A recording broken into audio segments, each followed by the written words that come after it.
विश्व योग दिवस के इस महान अवसर पर मैं आप सभी को बहुत बहुत शुभकामनाएं अर्पित करता हूं और भगवान करे सभी स्वस्थ रहें, निरोग रहें और सभी अपने जीवन में पूर्ण आयु भोग कर अपना लक्ष्य पूर्ण करके ईश्वर को प्राप्त करने में भी सफल हो सकें। सभी के लिए बहुत बहुत मंगल कामनाएं। हम सभी भारतीय लोग जो विशेष रूप से सनातन संस्कृति में विश्वास रखने वाले लोग हैं, एक श्लोक सदैव बोलते हैं, सर्वे भवन्तु सुखिनः सर्वे सन्तु निरामया सर्वे भद्राणि पश्यन्तु माँ कश्चित् दुख भाग भवेत्। कि सभी सुखी हों, सभी निरोग हों, सभी एक दूसरे का हित और भला देखें। संसार में कहीं भी कोई भी किसी भी रूप में दुखी ना हो। तो यह याद रखिए कि हम अपने जीवन को सुखी करना चाहते हैं, तो सुखी होने के लिए आवश्यक है कि हम निरोग भी हों, निरामय हों, स्वस्थ और आरोग्य से भरपूर रहें। शरीर से भी, मानसिक स्वास्थ्य भी हमारा अच्छा हो, बौद्धिक रूप से भी हम स्वस्थ हों और सामाजिक रूप में भी, पारिवारिक रूप में भी हमारे चारों ओर सुख और सुविधा के साथ साथ प्रेम का वातावरण बना रहे। तो एक स्वस्थ समाज, एक स्वस्थ परंपराओं से भरपूर परिवार जिसमें प्रेम, उदारता, सहनशीलता और सारे मिलकर संगठित होकर जीवन के लक्ष्य को प्राप्त कर सकें। ये सारी चीज़ों की आवश्यकता मनुष्य को है। लेकिन मैं ये कहना चाहूँगा, अधिकांश लोगों को मैंने देखा है कि 45 वर्ष की आयु के बाद अपने स्वास्थ्य के प्रति जागरूक होने की कोशिश करते हैं। और वह एक समय होता है कि जब शरीर में बहुत बड़े परिवर्तन होने शुरू होते हैं, जिसको कहा जाता है डीजनरेशन का समय शुरू हो जाता है। हड्डियां कमज़ोर होने लग जाती हैं, हार्ट भी अपनी जगह कमज़ोर होने लग जाता है। जो हृदय, रक्त का, ब्लड का जो पंपिंग सिस्टम हृदय का चलता है, उसमें भी कुछ कमी आने लग जाती है, दबाव बढ़ने लग जाता है, त्वचा पर प्रभाव पड़ जाता है, व्यक्ति की कार्य क्षमता में असर आने लग जाता है, उसका यौवन घटने लग जाता है, उसकी आंखों में चश्मा लगने की स्थिति शुरू हो जाती है। और आप लोग देखते हैं कि लोगों के बाल झड़ने लग जाते हैं, महिलाओं के शरीर में विशेष रूप से परिवर्तन होने शुरू हो जाते हैं। तो उस आयु में पहुंचने के बाद हम अपने स्वास्थ्य की तरफ ध्यान देना शुरू करते हैं।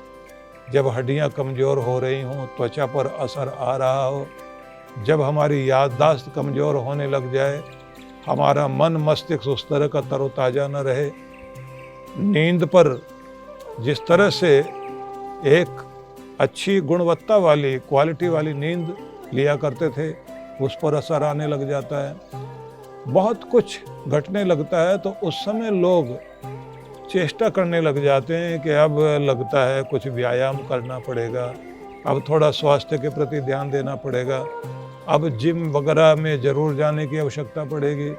कुछ लोग सोचने लग जाते हैं डाइट चार्ट अब बनाने की आवश्यकता है। कुछ लोग सलाह लेने लग जाते हैं कि योगासन, प्राणायाम वगैरह किया जाना चाहिए।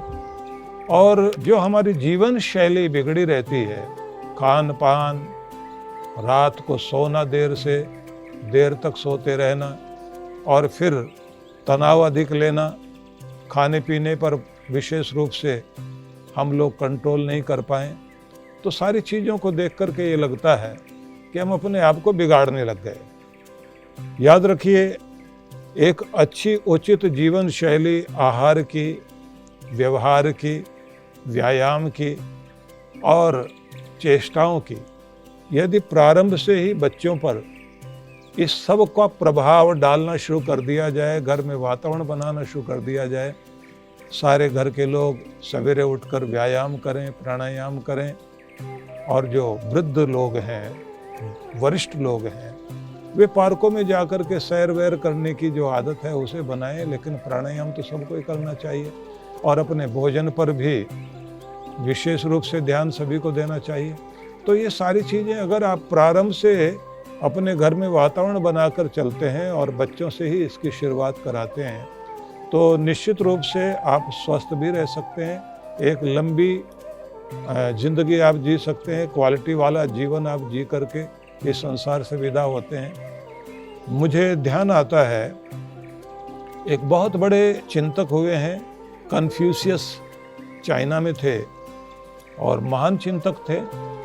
तो उन्होंने बहुत तरह के नियम बनाए, उन्हीं में एक नियम ये बनाया कि प्रत्येक ग्राम में एक चिकित्सक होना चाहिए जिसका काम इस बात पर शुरू होना चाहिए, उस पर वो बल दे अपने काम पर कि लोग बीमार ना पड़ें। और अगर कोई बीमार पड़ रहा है तो इसका मतलब है उसकी जीवन शैली में कमी है, भोजन के करने के तरीके में कमी है, उसके व्यायाम में कमी है, वो बिना मतलब का स्ट्रेस लेता है, तो वातावरण गड़बड़ है, पर्यावरण में गड़बड़ी है। तो इस तरह की अगर कोई स्थिति है तो कहा जाता है कि जिम्मेदारी किसकी होनी चाहिए, व्यक्ति और परिवार की और समाज की बाद में सबसे पहले जिम्मेदारी होनी चाहिए उस चिकित्सक की, जिसका काम बीमार पड़ने पर दवाई देना नहीं होना चाहिए। बीमार ना पड़े कोई व्यक्ति तो एक पूरा का पूरा गांव उसमें एक वेलनेस सेंटर की तरह से चलाने का कार्य चिकित्सक कर सके, लोगों को जागरूक करे, उनको जीवन शैली अपनाए कि इस तरह से आपने जीवन चलाना है। और फिर उसकी चेष्टा होनी चाहिए कि 10 गांव तक वह अपना कार्य करे और सारे स्वयं सेवक बनकर इस तरह के कार्य करें। तो मतलब उनका इस बात पर बल था कि डॉक्टर का काम बीमारों को दवा देना नहीं, बीमार ना हो कोई व्यक्ति, इस पर डॉक्टर जो है अपना कार्य करे, लोगों को जागरूक करे, लोगों को बीमार न पड़ने दिया जाए, इस पर बल होना चाहिए। सही बात तो ये है कि हम सबकी जिम्मेदारी हो जाती है, खुद से लेकर सब तक। और मैं अपने भारत की गवर्नमेंट को बहुत बहुत इस बात के लिए साधुवाद देना चाहता हूँ कि उन्होंने विशेष रूप से हमारे देश के प्रधानमंत्री नरेंद्र भाई मोदी, जिन्होंने अपने सार्थक प्रयास के द्वारा ये सफल योजना बनाई कि आज भारत का योग पूरे विश्व भर में प्रचलित हो रहा है और यह 21 जून विश्व योग दिवस के रूप में मनाए जाने की एक परंपरा प्रारंभ हो गई है। तो इसके लिए बहुत बहुत बधाई। तो मैं फिर निवेदन करना चाहता हूँ कि जिस शरीर में आपने 100 वर्ष रहना है, जिस शरीर के द्वारा आपने दुनिया के सारे सुख भोगने हैं, जिस शरीर के द्वारा ही आप इस संसार में अपनी पहचान बनाते हैं, तो उस शरीर की देखभाल करना, उसकी जिम्मेदारी पूरी करना और उसके प्रति आप शपथ लेकर, संकल्प लेकर अपने नियम बना कर के चलें, तो उसका मतलब ये है कि आप अनुशासित जीवन जी रहे हैं, तो आप अपने शरीर का ध्यान रख रहे हैं, तो आप अपनी ज़िंदगी की कीमत समझ रहे हैं, अपने जीवन को सम्मान दे रहे हैं। आपको समझ आता है कि मेरा जीवन मूल्यवान है, और अगर जीवन मूल्यवान है तो फिर मेरा समय भी मूल्यवान है, और अगर मेरा समय मूल्यवान है तो मेरा समय कहाँ व्यय होना चाहिए, कहाँ खर्च होना चाहिए। तो आप अपना समय का प्रयोग कहाँ करेंगे? अपने स्वास्थ्य के लिए, अपने आप को ठीक रखने के लिए, और जिन्हें आप प्यार करते हैं वे भी स्वस्थ रह सकें, तो एक अच्छा वातावरण बनाने की चेष्टा आप करेंगे। आप जो है स्वाद से ज़्यादा स्वास्थ्य पर ध्यान देंगे। तो आज मैं समझता हूँ संकल्प का दिन है। आज से आपको एक नए ढंग से अपनी जीवन शैली अपनाने के लिए संकल्पबद्ध होने का समय है। आज से आपको सोचना है कि आने वाले 2025 में जब 21 जून आए तो आप पहले से ज़्यादा सक्षम, समर्थ और ऊर्जा से भरपूर रहें, अधिक युवा दिखाई दें। ये आवश्यक नहीं है कि आपकी आयु कितनी हो गई है, आप भले ही 60 के हैं, 65 के हैं, 70 के हैं, 80 के हैं, अगर आप अपने शरीर की देखभाल ठीक से करते हैं, आप उत्साहित हैं, स्वयं सेवक हैं, आप किसी के ऊपर निर्भर नहीं हैं, तो मेरे अनुसार आप युवा हैं और ऐसा ही उत्तम जीवन प्रत्येक का होना चाहिए। तो आज से हम नए संकल्पों के साथ अपनी शुरुआत करें और योग, प्राणायाम, कार्डियो एक्सरसाइज, इस सब पर जरूर ध्यान दें। थोड़ा सा निवेदन मैं आप सबको और करना चाहता हूँ। देखिए, जिम जाइए, जिम में जाकर वेट उठाना अच्छी बात मानी जाती है, क्योंकि इससे आपकी हड्डियाँ और आपके मसल्स, इस सब पर अच्छा प्रभाव आता है। लेकिन वो तब आता है जब आपको प्रशिक्षण देने वाला व्यक्ति अच्छा हो। नहीं तो बहुत लोग जिम में जा कर के अपनी कमर में दर्द लेकर के वापस आते हैं। लेकिन सैर करना, रनिंग करना, जॉगिंग करना, ये सब तो कार्डियो एक्सरसाइज के अंतर्गत आ जाता है, जो सबको करनी चाहिए। थोड़ा करें, ज़्यादा करें, जैसी आपकी क्षमता हो, लेकिन उससे ज़्यादा ज़रूरी है योगासन करना। और योग आसनों से भी ज़्यादा आवश्यक है प्राणायाम करना। प्राणायाम से आपकी आयु तो बढ़ती ही है, जीवनी शक्ति भी प्रबल होती है, और इसी के साथ आता है अच्छी नींद और अच्छा भोजन, और वह भी गुणवत्ता वाला भोजन।